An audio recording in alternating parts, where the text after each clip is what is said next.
Hello friends, welcome back और YouTube channel focus on study.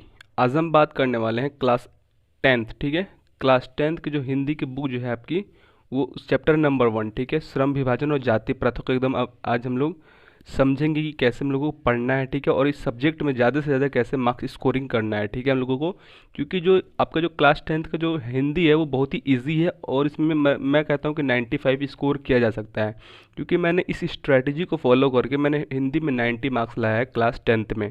ठीक है, तो आज मैं बताऊँगा बेसिकली क्या आपकी स्ट्रेटजी रहनी चाहिए आपको क्लास टेंथ को हिंदी पढ़ते समय। तो आपको रट्टाफिकेशन नहीं करना है। ठीक है, जैसे मैं आपको बताऊंगा आज इस चैप्टर में, आपको बता दूंगा कैसे पढ़ना है। उसके बाद आपको अगर टाइम मिलेगा तो मैं आपको और वीडियो आपको अपलोड करता रहूँगा। ठीक है, तो आज बेसिकली बताऊंगा कि कैसे पढ़ना है, फिर क्या अप्रोच रहनी चाहिए हिंदी बुक को लेकर, क्योंकि समय कम है और 90 और 95% आपको लाने हैं हिंदी में। ठीक है, क्योंकि मैंने भी सोशल साइंस और हिंदी में कम 90 लेके आया हूँ। ठीक है, हिंदी में सोशल साइंस और हिंदी में मैंने 90 लेके आया है टेंथ में। इसलिए आपको इसी अप्रोच को लेके चलना है जैसे मैंने लिया था। ठीक है, मैंने कुछ नहीं करना है, जो आपको बताऊंगा बस वही करना है। ठीक है, चलिए आज हम लोग बात करने वाले हैं भीमराव अम्बेडकर, जो इनका जो चैप्टर है फर्स्ट। ठीक है, श्रम विभाजन और जाति प्रथा। तो भीमराव अम्बेडकर के बारे में हम लोग थोड़ी उनकी इंट्रोडक्शन पढ़ ले कि क्या थे, आपको तो पता ही होगा। ठीक है, तो चलिए पहले आप स्टार्ट करते हैं समरी से।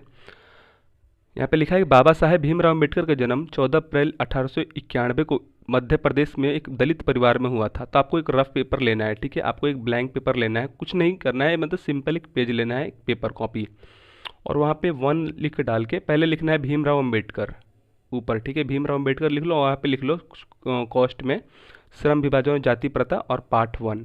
ठीक है, ऐसे करना है। नोट्स कैसे बनाना है मैं आपको बता रहा हूँ। ठीक है, ये ब्लैंक पेपर ले लिया और आप फर्स्ट में डाल के लिखो भीमराव अम्बेडकर का जन्म, बस कुछ नहीं लिखना है, भीमराव अम्बेडकर का जन्म और इजिकल टू, और यहाँ पे 14 अप्रैल 1891 मध्य प्रदेश महू, बस इतना लिखना है। ठीक है, और कुछ नहीं लिखना। 14 अप्रैल 1891 को मध्य प्रदेश में हुआ था। मानव मुक्ति के पुरोधा बाबा साहेब अपने समय में सबसे सुपोषित जनों में से एक थे। मतलब अपने समय में वो सबसे प्रशिक्षित और सबसे सुशिक्षित, मतलब शिक्षित आदमी थे। प्राथमिक शिक्षा के बाद बड़ौदा नरेश के प्रोत्साहन पर उच्चतर शिक्षा के न्यूयॉर्क अमेरिका, फिर वहाँ से लंदन इंग्लैंड गए। प्राथमिक शिक्षा के बाद बड़ौदा नरेश के प्रोत्साहन से, मतलब वहाँ के एक राजा ने, वहाँ के जो राजा थे बड़ौदा नरेश, उनके प्रोत्साहन से वह अमेरिका पढ़ने गए। ठीक है, तो आप ये भी लिख सकते हैं कि प्राथमिक शिक्षा के बाद वह बड़ौदा नरेश, मतलब जहाँ राजा थे बड़ौदा के, उनके प्रोत्साहन के, उनके वजीफा से वो इंग्लैंड गए, न्यूयॉर्क गए, फिर लंदन गए। इन्होंने संस्कृत या धार्मिक, पौराणिक और पूरा वैदिक वाक्मय अनुवाद के जरिए पढ़ा और ऐतिहासिक सामाजिक क्षेत्र में अनेक मौलिक स्थापनाएं प्रस्तुत की। ये सब कुछ नहीं लिखना है। ठीक है, मैं जो बताऊंगा वो लिखना है आपको। सब मिलाकर वे इतिहास, मीमांसक, विविधता, अर्थशास्त्री, समाजशास्त्री, शिक्षाविद तथा धर्म दर्शन व व्याख्यात बनकर उभरे। ठीक है, तो वो मतलब पूरा पढ़ के क्या क्या कहलाए, इतिहास, मीमांसक, विविधता, अर्थशास्त्री, समाजशास्त्री, शिक्षाविद तथा धर्म दर्शन के व्याख्यात बनकर उभरे। स्वदेश में कुछ समय उन्होंने वकालत भी की, मतलब इंडिया में उन्होंने कुछ समय वकालत भी की। समाज और राजनीति में बेहद कम सक्रिय भूमिका निभाते हुए उन्होंने अछूतों, स्त्रियों और मजबूतों को, ठीक है, मजदूरों को मानवीय अधिकार व सम्मान दिलाने के लिए अथक संघर्ष किया। तो ये पॉइंट लिखिए, उन्होंने पढ़ाई लिखाई करके समाज और राजनीति में बेहद सक्रिय भूमिका निभाते हुए, ठीक है, समाज और राजनीति में पॉइंट नंबर 2 डाल दीजिए। उन्होंने अपना जो योगदान किस में दिया, समाज और राजनीति में सक्रिय भूमिका निभाई। उन्होंने अछूतों, स्त्रियों और मजदूरों को मानवीय अधिकार व सम्मान दिलाने के लिए अथक प्रयास किया था। तो आप लिख सकते हैं, आपके एग्जाम में आ सकता है कि भीमराव अम्बेडकर ने इनमें से किस प्रकार किया। तो ऑप्शन दे देगा अछूतों, स्त्रियों और मजदूरों, ठीक है, गरीब वर्गों और अमीर वर्गों। तो आपको पता है अछूतों और स्त्रियों, मजदूरों को। ठीक है, तो आपको ऑब्जेक्टिव माइंड पे बनाना है, आपको बना बनाए गेस नहीं रटना है, आपको ऑब्जेक्टिव माइंड में बनाना। और जब समरी रट लेंगे तो, क्योंकि समरी से ही तो गेस बनता है यार, जब समरी पढ़ लेंगे, मैंने 90 कैसे स्कोर किया, मैंने समरी पढ़ा है, एक सारी समरी पढ़ के सारा आंसर मैंने कर डाला। ठीक है, आप गेस पढ़ते तो 90 नंबर नहीं ला सकते हैं। इनके चिंतन व रचनात्मक के मुख्य 3 प्रेरक व्यक्ति रहे हैं। ठीक है, इनके जो चिंतन के मुख्य प्रेरक कौन रहे, मोटिवेशनल इनके कौन रहे हैं, ठीक है, तो बुद्ध, कबीर और ज्योतिबा फुले जो इनके मोटिवेशनल व्यक्ति रहे हैं, ठीक है, मोटिवेटर, बुद्ध, कबीर और ज्योतिबा फूले रहे हैं, जो ये उनको देखकर ये बहुत ही मोटिवेट होते थे। जैसे आप लोग जैसे किसी हीरो या किसी भी देख को मोटिवेट होते हैं ना कि वो मेरे इंस्पायरेशन है, ठीक है, जैसे मेरे एपीजे अब्दुल कलाम है, तो इनके भी 3 व्यक्ति थे, बुद्ध, कबीर और ज्योतिबा फूले। तो आपको ये ऑब्जेक्टिव में आपको यहाँ पे स्टार लगा देना है, ये लिख सकते हैं, ठीक है। भारत के संविधान निर्माण में उन्होंने महती भूमिका और एकनिष्ठ समर्पण के कारण ही आज हम उन्हें भारतीय संविधान का निर्माता कहकर श्रद्धांजलि अर्पित करते हैं। दिसंबर 1956 में दिल्ली में बाबा साहब का निधन हो गया, ठीक है। तो उन्हें हम को किस लिए जानते हैं, क्योंकि भारत के संविधान निर्माता के रूप में उन्होंने सबसे ज़्यादा अहम भूमिका निभाई थी। तो ये भी लिख सकते हैं कि भारत के जो नीति निर्माण वो संविधान निर्माता थे, बाबा भीमराव अम्बेडकर को कहा जाता है। उन्होंने आज भारतीय संविधान का निर्माता कहकर भी श्रद्धांजलि अर्पित करते हैं, ठीक है। ये नहीं लिखना है, ये 1 लाइन में लिख लीजिए कि उन्होंने संविधान का निर्माण किया था। दिसंबर 1956 में, ये तो लिखना ही लिखना है, उनकी मृत्यु कब हुई थी, दिल्ली में बाबा साहब का निधन हो गया, ठीक है। नेक्स्ट है, बाबा साहब ने अनेक पुस्तक लिखी। तो यहाँ पे लिख लीजिए अपने उसी कॉपी में जितना भी पॉइंट नंबर हो यहाँ पे लिख दीजिए बाबा साहब द्वारा लिखी गई पुस्तक, ठीक है। बाबा साहब द्वारा लिखी गई अनेक पुस्तक, बस एक लिखना है और कोस्ट ऐसे लगा देना है ब्रैकेट, उसके बाद जितनी पुस्तक आएंगी लिखना है, क्योंकि आपको एग्जाम में रिवीजन करने में ऐसा अच्छा लगेगा, ठीक है। मैंने ऐसे ही बनाया था। तो बाबा साहब ने अपने अनेक पुस्तक लिखी, कुछ नहीं करना है, ये आपका वाइट पेपर है, यहाँ पे भाई ऊपर अगर लिख लिया आपने और जितना नंबर पॉइंट है पॉइंट नंबर दीजिए और यहाँ पे लिख लीजिए बाबा साहब अम्बेडकर द्वारा लिखी गई अनेक पुस्तक, और यहाँ पे लिख के और यहाँ पे ऐसे कर दीजिए, उसके बाद यहाँ पे लिखिए, ठीक है। उनकी पुस्तक रचनाएं एवं भाषण हैं, उनकी पुस्तक और रचनाएं एवं भाषण है, उनकी जो पुस्तक और रचनाएं एवं भाषण है जो है, the caste in India, their mechanism, ऐसे लिखिए। उनकी प्रमुख रचनाएं एवं भाषण है, ठीक है। ये प्रमुख रचना और भाषण दोनों है इसमें, ठीक है। तो द कास्ट इन इंडिया मतलब कास्टों पर बात किया उन्होंने, वर्गों पर। Their mechanism, genesis and development, the untouchable, who are they, ठीक है। इसी जैसे ये कॉमा कॉमा देकर लिखा है आपको कॉपी में वैसे ही लिखना है। Who are Shudras, Buddhism and communism, Buddha and his Dhamma, thoughts on linguistic states, the rise and fall of the Hindu women, annihilation of caste आदि, ठीक है। तो इतना लिख लेना है कॉपी में अपने। हिंदी में उन्होंने संपूर्ण वाक्य में भारत सरकार के कल्याण मंत्रालय बाबा साहेब अम्बेडकर संपूर्ण वाक्य में नाम से 21 खंडों में प्रकाशित हो चुका है। हिंदी में उनका संपूर्ण वाक्य में जितना भी हिंदी में उनका कॉपी है या कहानी वगैरह कुछ भी जो उन्होंने लिखा है, भारत सरकार के कल्याण मंत्रालय द्वारा बाबा साहेब अम्बेडकर संपूर्ण वाक्यमय नाम से, किस नाम से, बाबा साहेब अम्बेडकर संपूर्ण वाक्यमय नाम से 21 खंडों में प्रकाशित हो चुका है, ठीक है। ये नहीं लिखना है आपको, ठीक है, बस आपको याद रखना है, जानना है। यहाँ प्रस्तुत पाठ बाबा साहेब के विख्यात भाषण एनिलिएशन ऑफ कास्ट से ललाई सिंह यादव द्वारा किए गए हिंदी रूपांतर जाति भेदभाव को उच्च से किंचित संपादन के साथ लिया गया। तो ये इंपॉर्टेंट है। देखो हमने पढ़ा अभी ऊपर एनिलिएशन ऑफ कास्ट, देखो यहाँ कहाँ लिखा है, the caste of India, there is Buddhism और एनिलिएशन ऑफ कास्ट। देखो हमने पढ़ा ना ये एनिलिएशन ऑफ कास्ट अभी, तो इसी के बारे में ये जो चैप्टर है आपका जाति श्रम विभाजन और जाति प्रथा, ठीक है। आपका चैप्टर का जो नाम है श्रम विभाजन और जाति प्रथा किस पे आधारित है, एनिलिएशन ऑफ कास्ट। एनिलिएशन ऑफ कास्ट जब पढ़ेंगे तो उसमें श्रम विभाजन और जाति प्रथा मिलेगा। तो ये आपको पॉइंट करना है, क्योंकि आपके एग्जाम में यही से क्वेश्चन पूछा जाएगा कि बताइए कि जो श्रम विभाजन और जाति प्रथा है वो किस पुस्तक से लिया गया है भीमराव अम्बेडकर के। तो आपको सीधा पता होना चाहिए एनिलिएशन ऑफ कास्ट, ठीक है। एनिलिएशन ऑफ कास्ट के एक ललाई सिंह यादव है, ठीक है। ललाई सिंह यादव आपको टिक करना ही है, क्योंकि ये पर्सन है, पर्सन फर्स्ट आप लिख लेंगे, ललाई सिंह यादव। एनिलिएशन ऑफ कास्ट के जो है ललाई सिंह यादव, पूछ सकता है कि एनिलिएशन ऑफ कास्ट के इनमें से कौन से व्यक्ति हैं, तो आपको ऑप्शन दे देगा सचिन कुमार, ललाई सिंह यादव, नरेंद्र मोदी या कुछ भी, तो ललाई सिंह यादव को ऑब्जेक्टिव राइट आंसर हो जाएगा। तो ऐसे आपको ऑब्जेक्टिव माइंड में अपने क्रिएट करना है, तभी आपको 95 नंबर आएंगे, ठीक है। अन्यथा आप 50 और 40 में रह जाएंगे। एनिलिएशन ऑफ कास्ट के ललाई सिंह यादव द्वारा हिंदी रूपांतरण जाति भेदभाव को उच्चदेश से किंचित संपादन के साथ लिया गया है।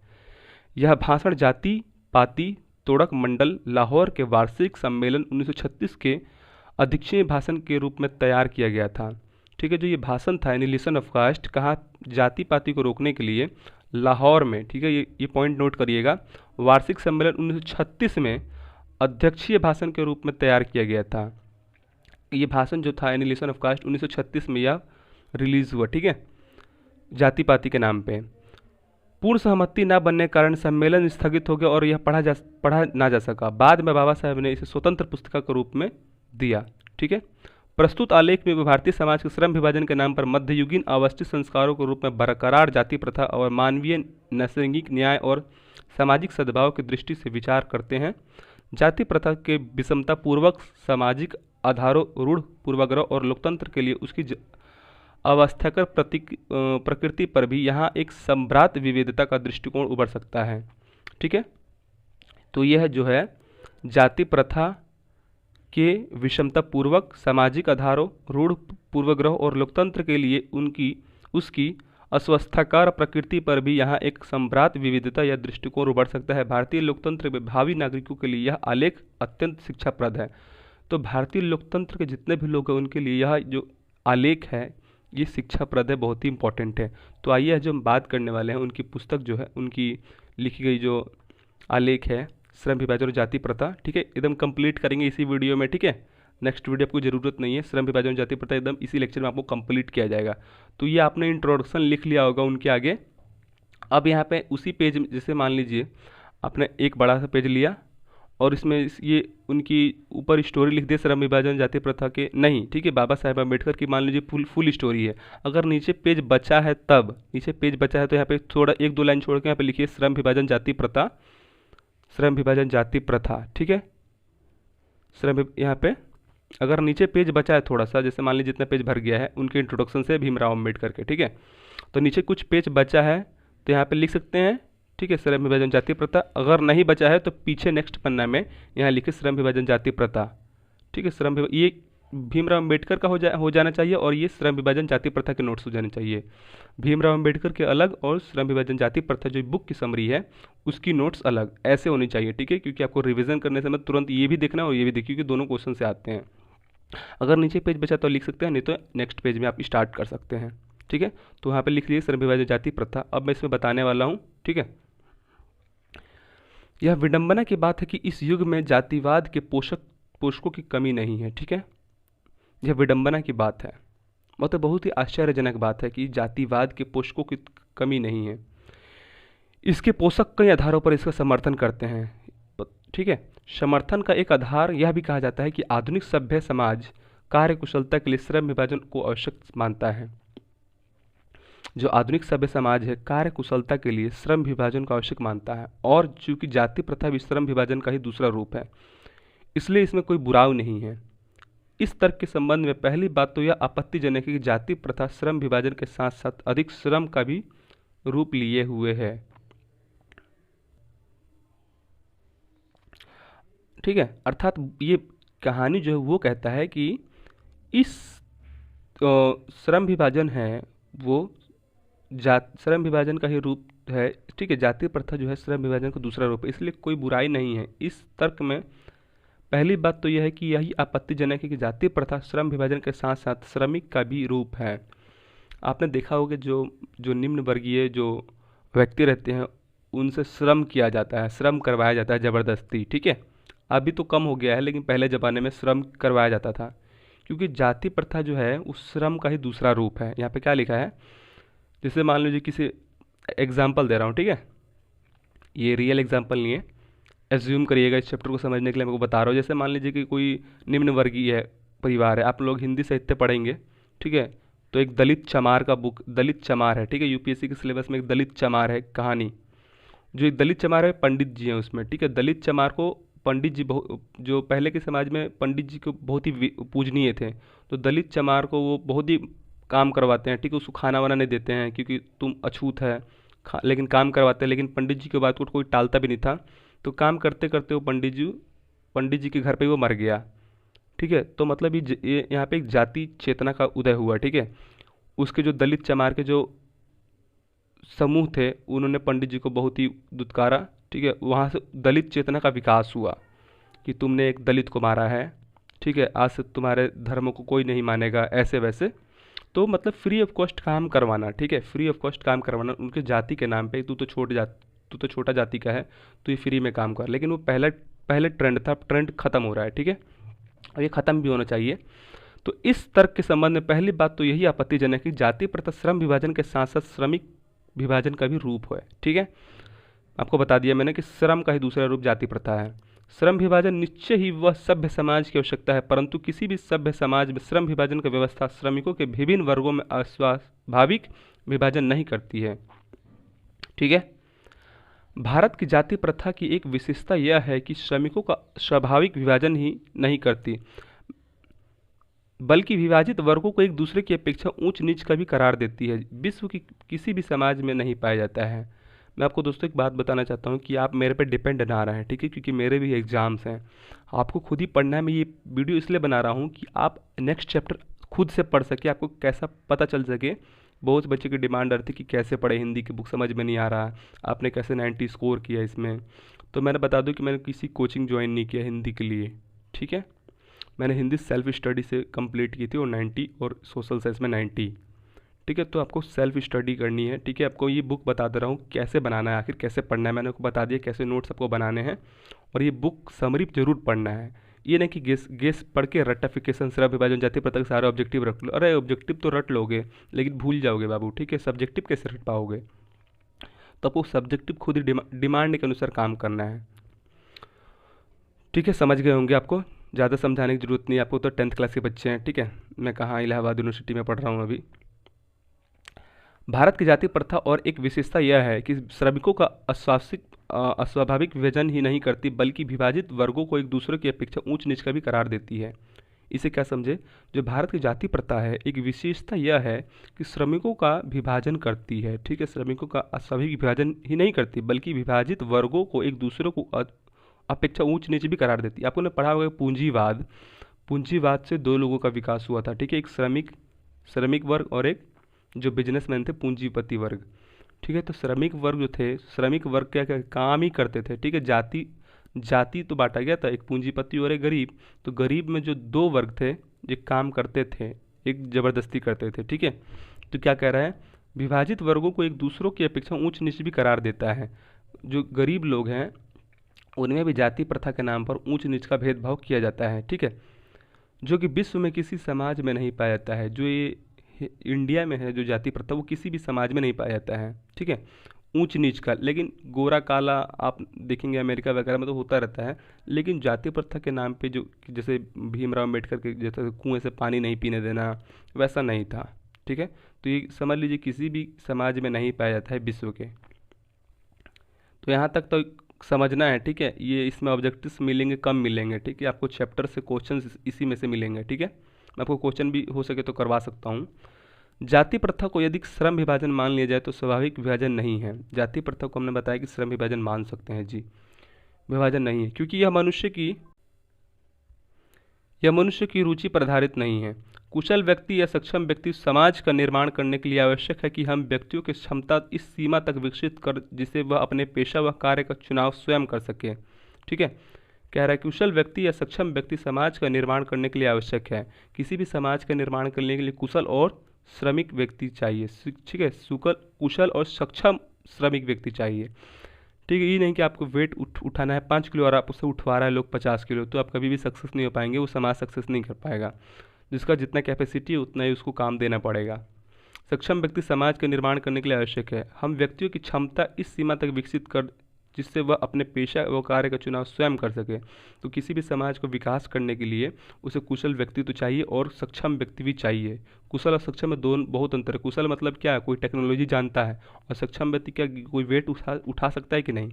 ठीक है, और समाज का विकास करने के लिए ये बहुत ही आवश्यक है कि उसे अपने मन पसंदीदा पेशा काम करने का चुनाव स्वयं करने का उसको मौका मिले। ठीक है, तो समाज का ये तीनों मिल के समाज का विकास होगा। तो ये पॉइंट लिखते रहिएगा या याद करिएगा। ठीक है, आप लिख लीजिएगा। सॉरी।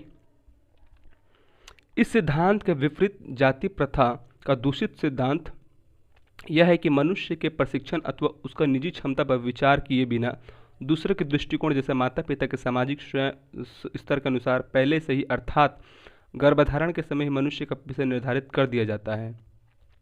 तो इसके विपरीत क्या है? इस सिद्धांत का विपरीत सिद्धांत है जाति प्रथा का दूषित सिद्धांत यह है। इसके दुष्प्रभाव क्या? किसी भी समाज को आगे बढ़ाने के लिए तो मैंने आपको बता दिया इस पॉइंट में। और किसी भी समाज को अगर जो प्रभाव होता है, कोई भी समाज खराब होता है तो उसके क्या कारण है, दूसरी सिद्धांत यहाँ पे बताया गया है, ठीक है। तो आप पेज में लिख लीजिएगा यहाँ पे किसी भी समाज का विकास करने के लिए क्या क्या पॉइंट है, और किसी भी समाज जो बिगड़ता है तो उसकी क्या क्या पॉइंट है, ऐसे लिख लें, ठीक है। इस सिद्धांत के विपरीत जाति प्रथा का दूसरी सिद्धांत यह है कि इससे मनुष्य के प्रशिक्षण अथवा उसे निजी क्षमता का विचार किए बिना ही उसे दृष्टिकोण, मनुष्य को निजी क्षमता जाने बिना ही और उसका प्रशिक्षण किए ही बिना उसको काम में लगा देना। हमारे सरकारी स्कूल टीचर में क्या होता है कि एक दिन का आपको इंटरव्यू ले लेंगे और प्रशिक्षण किए बिना ही और निजी क्षमता जाने बिना ही उसको टीचर बना देंगे। तो क्या होगा कि यूपीएससी में क्वेश्चन पूछा गया था कि किसी भी राष्ट्र का विकास उसकी कक्षाओं में होता है, तो जब कक्षा में बेस्ट टीचर ही नहीं मिलेंगे तो राष्ट्र का विकास कैसे होगा, कुछ नहीं होगा, ठीक है। तो इसे मनुष्य के प्रशिक्षण अथवा उसकी निजी क्षमता का विचार किए बिना ही दूसरे के दृष्टिकोण, उसकी क्या दृष्टिकोण है बच्चे को लेकर, जैसे माता पिता के सामाजिक स्तर के अनुसार, जैसे दूसरे के दृष्टिकोण के मतलब परिवारक भी हो सकता है कि तुम्हारे माता पिता तुम्हारे लिए पूजनीय हैं या तुम उसको मार रहे हो पीट रहे हो, तो क्योंकि सामाजिक स्तर के अनुसार भी उसको ज्ञान होना चाहिए कि कैसे किसी से बात करना है, ठीक है। अगर मान लीजिए कोई स्टूडेंट ही आया, कोई लड़का, और उससे मतलब उससे बात ही करना नहीं आया तो समाज का विकास कैसे होगा। तो सामाजिक स्तर के अनुसार उससे बात करना है, चाहे कुछ भी, ठीक है, रहन सहन पहले से ही, अर्थात गर्भधारणे के समय ही मनुष्य का पेशा निर्धारण कर दिया जाता है, ठीक है। तो जाति प्रथा पेशे का दोषपूर्ण पूर्वनिर्धारण ही नहीं करती बल्कि मनुष्य को जीवन भर के लिए एक पेशे में बांध भी देती है। तो जो जाति प्रथा है वो ज़िंदगी भर, अगर आप किसी दलित वर्ग में जन्म ले लिए तो ज़िंदगी भर आपको आपको मतलब ऐसा नहीं है, पहले था लेकिन अब धीरे धीरे ख़त्म होने के कगार पे है। तो जैसे जाति प्रथा, अगर कितने व्यक्ति अगर कोई नीची जाति में जन्म ले लेते हैं तो उनको ज़िंदगी भर कष्ट रहता है कि मैंने नीची जाति में जन्म लिया। तो जाति प्रथा एक क्या है, इस भगवान नहीं बना के भेजते हैं, आपको उससे निकलना है, ठीक है, आप उससे निकल सकते हैं। आप उस जाति से निकल के समाज के ऐसे तख्ते पे बैठ जाइए जहाँ पे सभी को आपको कंट्रोल कर सकें, ठीक है। तभी जैसे एपीजे अब्दुल कलाम है, स्वामी विवेकानंद है, और हमारे जो है अम्बेडकर साहब है, ये समाज के ऐसे तख्ते पे निकल के चले गए जो इन्हें कोई भी पहुंच नहीं सकता, इनको कोई भी कुछ नहीं दे सकते। मायावती जी हैं, ठीक है, लालू प्रसाद जी हैं, नीतीश कुमार हैं, नरेंद्र मोदी हैं, ठीक है, अमित शाह हैं, बहुत सारे एग्जाम्पल्स हैं। जाति प्रथा पेशे का दोषपूर्ण पूर्वनिर्धारण ही नहीं करती बल्कि मनुष्य को जीवन भर के लिए एक पेशे में बांध देती है, पेशे के लिए बांध देती है कि मुझे तुमको काम ही करना है। भले ही पेशा अनुपयुक्त या अपर्याप्त होने के कारण यह भूखों पर जाए, ठीक है, भूखों मर जाए, मतलब पेशा मिले चाहे ना मिले होने के कारण वह भूखा मर जाए। आधुनिक युग में यह स्थिति प्रायः आती है क्योंकि उद्योग धंधों की प्रक्रिया व तकनीक में निरंतर विकास में कभी कभी अकस्मात परिवर्तन हो जाता है जिसके कारण मनुष्य को अपना पेशा बदलने की आवश्यकता पड़ सकती है। तो ये पॉइंट इंपॉर्टेंट है, यहाँ पे पढ़िएगा फिर से। जाति प्रथा पेशे का दोषपूर्ण पूर्वनिर्धारण ही नहीं करती बल्कि मनुष्य को जीवन भर के लिए एक पेशे में बांध देती है, ठीक है। जीवन भर आपको काम करना ही करना है भाई, किसी भी जाति में हो, नहीं तो मर जाएंगे आप तो। भले ही पेशा उपयुक्त हो या अपर्याप्त हो, यदि पेशा आपको अच्छा लगे या अपर्याप्त मतलब आपको मिले चाहे ना मिले होने के कारण भूखा मर जाएं। आधुनिक युग में यह स्थिति प्रायः रहती है भाई, आधुनिक युग इतनी भीड़ है, अगर आप काम नहीं करना चाहते हैं तो दूसरा कोई काम ले लेगा आपका कि मैं करूँगा। अगर आपको अच्छा नहीं लगेगा वो काम तो दूसरा कहेगा मेरे को तो अच्छा लगेगा, तो आपको भूखा मरना पड़ेगा, ठीक है, कारण वह भूखा मर जाए। आधुनिक युग में स्थिति प्रायः आती है, ठीक है, आधुनिक स्थिति बहुत ही भीड़ रहती है, आप समझते हैं, क्योंकि उद्योग धंधों की प्रक्रिया, जैसे एग्जांपल बता रहा हूँ, जैसे आप ये रोड है, आप सवारी है, कहीं जाना है आपको, ठीक है, तो ये टेम्पो है, अगर आप जाते हैं तो कहेंगे कि मैं दूसरे नहीं जाऊँगा तो पीछे वाला तो ले ही लेगा ना, अगर पीछे लेने तो एक और पीछे आएगा उसे ले लेगा, क्योंकि तो आधुनिक युग में क्या है, कंपटीशन है, तो आप नहीं लेंगे तो भाई दूसरा काम कर लेने के लिए वो बैठा है। उद्योग धंधे की प्रक्रिया व तकनीक में निरंतर विकास और कभी कभी अकस्मात परिवर्तन हो जाता है जिसके कारण मनुष्य को अपना पेशा बदलने की आवश्यकता पड़ सकती है, और यदि प्रतिकूल परिस्थितियों में ये मनुष्य को अपना पेशा बदलने की स्वतंत्रता ना हो तो इसे भूखे मरने के अलावा क्या चारा रह जाता है। तो ये इम्पोर्टेंट था कि किसी भी समाज को बदलने के लिए उसको अपने मन पसंदीदा काम की चुनने की स्वतंत्रता हो, तभी समाज परिवर्तन हो सकता है। मान लीजिएगा अगर आपको लकड़ी काटना पसंद नहीं है, आपको ज़बरदस्ती वही करवाया जाए, आपको पसंद है लोहे काटना है, तो आप काम नहीं कर सकते ना भाई, तो समाज का विकास कैसे हो सकता है, आपको लोहे वाला काम ही दिया जाए, ठीक है। तो यही कह रहा है कि किसी भी समाज को परिवर्तन लाने के लिए व्यक्ति को मन पसंदीदा काम देने की आवश्यकता है। ठीक है, प्रतिकूल परिस्थितियों से ही मनुष्य को अपना पेशा बदलने की स्वतंत्रता ना हो, इसके लिए भूखे मरने के अलावा क्या चारा हो सकता है। ठीक है, तो वही मैंने बता दिया आपको। हिंदू धर्म की जाति प्रथा किसी भी व्यक्ति को ऐसा पेशा चुनने की अनुमति नहीं देती जो उसके पैतृक पेशा ना हो, भले ही उसे परंपरागत हो। ठीक है, तो हिंदू धर्म में यह मान्य दिखाती है कि आपको पैतृक पेशा क्या है, मतलब पैतृक पेशा मतलब आपको पूर्वजों की पेशा क्या है। अगर आप चमार है तो आपको पूर्वज भी क्या जूता वगैरह बनाते थे, ठीक है, तो आपको वही काम करना है, तो यही गलत है। आज बहुत ही चीज़ बदल रहा है। आज बहुत सारे अनेक अन्य जाति बाल काट रहे हैं, ठीक है, जो नाई नहीं है वो भी बाल कट रहा है, जो नाई है वो भी बाल कट रहा है। तो यही समाज का विकास इसलिए नहीं होता है कि आपको मन पसंदीदा काम ना मिले। अगर भाई आप हलवाई हैं तो आपको हलवाई का ही काम करना है, आपको नाई वाला केस काटने वाला काम नहीं करना है। भाई आप चमार है तो आपको मिट्टी का बर्तन नहीं बनाना है। तो पहले यही था जातिवाद, जातिवाद। आपको पैतृक पेशा ही काम करना है। ठीक है, आप माली हैं तो आप फूल ही उगाएंगे। ठीक है, आप बिजनेस उद्योग नहीं करेंगे। ठीक है, आप जैसे कुछ भी वैसे ही था। ठीक है, तो अनुमति नहीं देती है हिंदू धर्म में। ठीक है, जाति प्रथा किसी भी व्यक्ति को ऐसा पेशा चुनने की अनुमति नहीं देती है, बहुत इंपॉर्टेंट है, जो उसका पैतृक पेशा ना हो, भले ही वह उसके पारंगत हो, वह उसमें पारंगत हो। अगर आप मान लीजिए बिजनेस उद्योग करने में आपको सक्षम है तो आपको वो नहीं करना है भाई। ठीक है, पैतृक पेशा ही करना है, आपको जूते ही बनाना है। ठीक है, आपको अगर मान लीजिए कि टी शर्ट बनाना है तो आप नहीं कर सकते हैं, क्योंकि आप उसमें पारंगत हैं, भले ही आप उसमें टी शर्ट बनाने में माहिर है, लेकिन आपको जूता ही बनाना है भाई। ठीक है, इसलिए समाज का विकास नहीं हो पाया। तो आप पॉइंट समझिएगा, क्योंकि 10th क्लास के विद्यार्थी है, मैं शॉर्ट पढ़ा रहा हूँ। ठीक है, और आपके सामने है जो पढ़ा रहा हूँ। इस प्रकार पेशा परिवर्तन की अनुमति ना देकर जाति प्रथा भारत में बेरोजगारी का एक प्रमुख व प्रत्यक्ष कारण बनी हुई है। तो यहाँ पे पॉइंट नोट करिएगा कि भारत में बेरोजगारी का एक प्रमुख कारण यह भी है कि उसको मन पसंदीदा काम ना मिलना। वो भूखा मरने तक को तैयार है कि मेरे को मन पसंदीदा काम मिलेगा तभी करूँगा, नहीं तो मैं मर जाऊँगा। और सबसे बड़ा यही कारण है भारत में बेरोजगारी का। ठीक है, तो ये पॉइंट लिख लीजिएगा, बहुत ही इंपॉर्टेंट है कि भारत में बेरोजगारी का प्रमुख कारण क्या है। जाति प्रथा तो ही ले है, जाति प्रथा तो है, और जाति प्रथा के अनुसार एक और भी लिख सकते हैं कि व्यक्तियों को अपना मन पसंदीदा काम ना मिलना। ठीक है, उसको पैतृक पेशा ही कार्य करवाना। ठीक है, तो ये लिख सकते हैं नोट डाल के। नेक्स्ट है, इस प्रकार देखते हैं कि श्रम विभाजन की दृष्टि से ही जाति प्रथा गंभीर दोषों से युक्त है। ठीक है, जाति प्रथा का श्रम विभाजन मनुष्य की शिक्षा पर निर्भर नहीं रहता, मनुष्य की व्यक्तिगत भावना तथा व्यक्तिगत रुचि का इसमें कोई स्थान अथवा महत्व नहीं रह जाता। ठीक है, इस आधार पर हमें स्वीकार करना पड़ेगा कि आज के उद्योगों में गरीबी और उत्पीड़न इतनी बड़ी समस्या नहीं है जितनी यह बहुत से लोगों निर्धारित कार्य को अरुचि के साथ केवल विवत्सा करते हैं। तो भारत में क्या है कि स्वीकार करना चाहिए, ठीक है, कि आज के उद्योगों में गरीबी और उत्पीड़न इतनी बड़ी समस्या नहीं है जितने व्यक्तियों को निर्धारित कार्यों में अरुचि है। ठीक है, मैंने आपको बताया कि भाई आपको रोटी बनाना है तो वो रोटी नहीं बनाना है, आपको मिट्टी के बर्तन बनाना है। ठीक है, क्योंकि आप उस जाति से नहीं है, आप काम कुम्हार है तो आपको कुम्हार का ही काम करना है। तो इसलिए बेरोजगारी कारण और निर्धारित कार्यों में अरुचि, मतलब उसमें काम को इंटरेस्ट ही नहीं है भाई, केवल विवत्सावश करते हैं, मतलब विवश होकर ही वो कार्य करते हैं। ठीक है, ऐसा अक्सर एग्जाम्पल गांव में देखने को मिलता है। ठीक है, ऐसी स्थिति स्वभावतः मनुष्य को दुर्भावना से ग्रस्त रहकर टालू काम करने और काम करने के लिए प्रेरित करती है।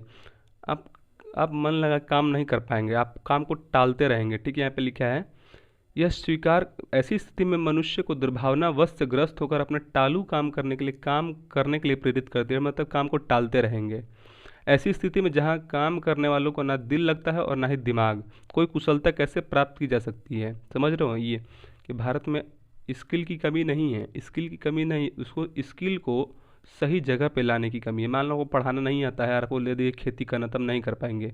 अगर आपको खेती करने आता है, आपको दे दिए कि पढ़ाओ, तो आप नहीं पढ़ा पाएंगे। तो वही है, ऐसी स्थिति में मनुष्य को ना दिल लगता है और ना ही दिमाग, कोई कुशलता कैसे प्राप्त करेगा इसमें। अतः यह निर्विवाद रूप में सिद्ध हो सकता है कि आर्थिक पहलू से भी जाति प्रथा हानिकारक प्रथा है। ठीक है, यहाँ पे पॉइंट नोट करिएगा, यह निर्विवाद रूप में सिद्ध हो सकता है कि आर्थिक पहलू से भी जाति प्रथा हानिकारक प्रथा है, क्योंकि यह मनुष्य को स्वाभाविक प्रेरणा, रुचि व आत्मशक्ति को दबाकर उन्हें अस्वाभाविक नियमों में जकड़ कर निष्क्रिय बना देता है। ठीक है, यहाँ पे जो वर्ड है थोड़ा टफ है, आपको समझना पड़ेगा।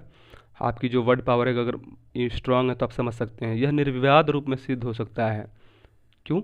निर्विवाद का अर्थ क्या होता है कि जैसे आपको काम करने के लिए आपको प्रेरित करेगा, ठीक है, कि आर्थिक पहलू से भी जाति प्रथा हानिकारक है। आपको आर्थिक पहलू से, इकोनॉमिक प्रॉब्लम से निकल के जाति प्रथा पर हानिकारक करेगा, क्योंकि यह मनुष्य की स्वाभाविक प्रेरणा, रुचि व आत्मशक्ति को दबाकर उन्हें अस्वाभाविक नियमों में जकड़ कर नियंत्रित बना सकता है।